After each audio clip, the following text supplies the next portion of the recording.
hotkeys and shortcuts that will toggle these markers and light markers, sound markers on and off. So for instance, I'll toggle the sound markers. Let's see if we have any around here.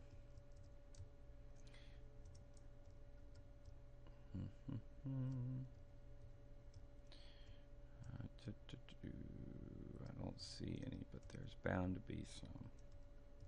Yep, there we go. This little green thing right here, that's a sound marker. And if you've played through some of the freeform quest, you know that this is the pipe that Walter wants you to fix. So this sound is the sound of the water, right? So you can hide these markers and show them as you please. And you can also, if you have a need for it, go into wireframe mode, which this looks pretty crazy, right? I don't use wireframe mode that much. Don't have much of a use for it right now at this point. But the M key is a very handy key, because whenever you're working on environments and working in environments that have a lot of markers, sometimes it gets hard to select objects. Alright,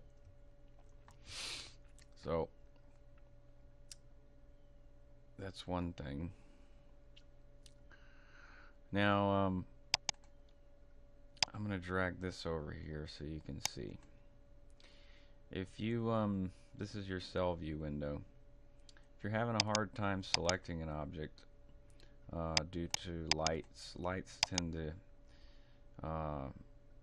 since they affect a wide range, sometimes if you're trying to select an object that's around a light, it'll select the light instead. It can be very annoying, and sometimes you'll end up moving the light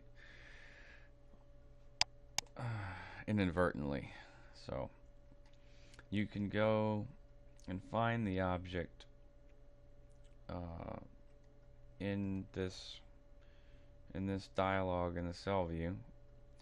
You can find it by scrolling, or you can just filter and type in what exactly you're looking for. And then you can, let's see here, there's a dinner plate.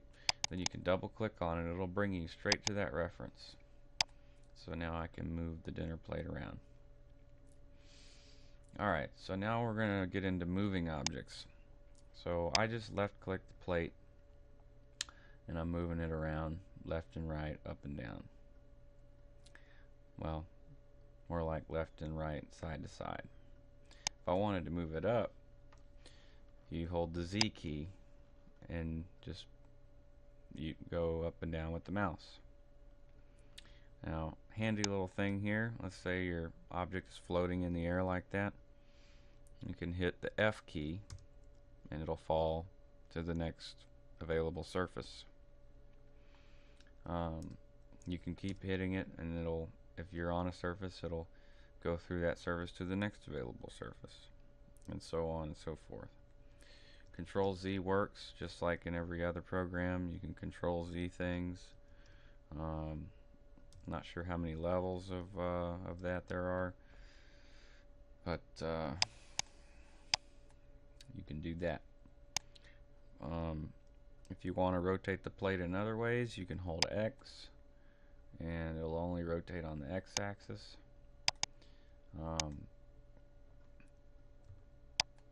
Or you can hold Y and only rotate on the Y axis. Okay. Now, if you hold Z, it will go up and down, but you can also you can also go left and right with the mouse, and it'll turn it like that. Alright. And same goes for the X-axis. You can flip it around, and same goes for the Y-axis. Now, to do that, you're going to have to use the right mouse button. That's how you do that. So I'm going to Control Z all this stuff, see if I can get the plate back to where it was. There we go. Okay.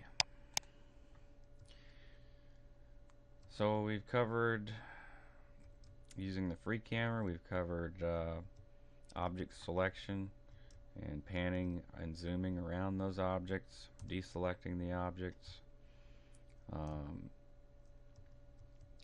We've covered markers and how to hide and show them.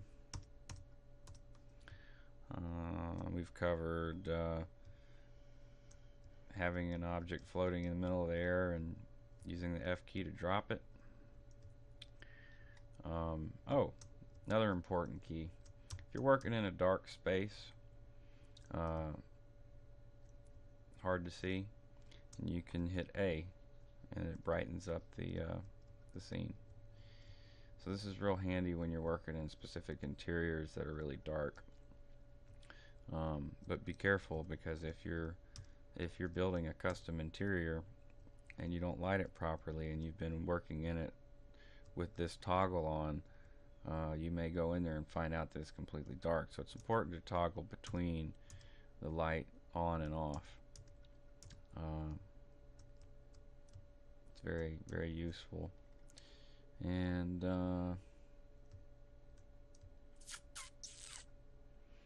I think that's all I've got for the render window for right now. Thank you. Thank you very much.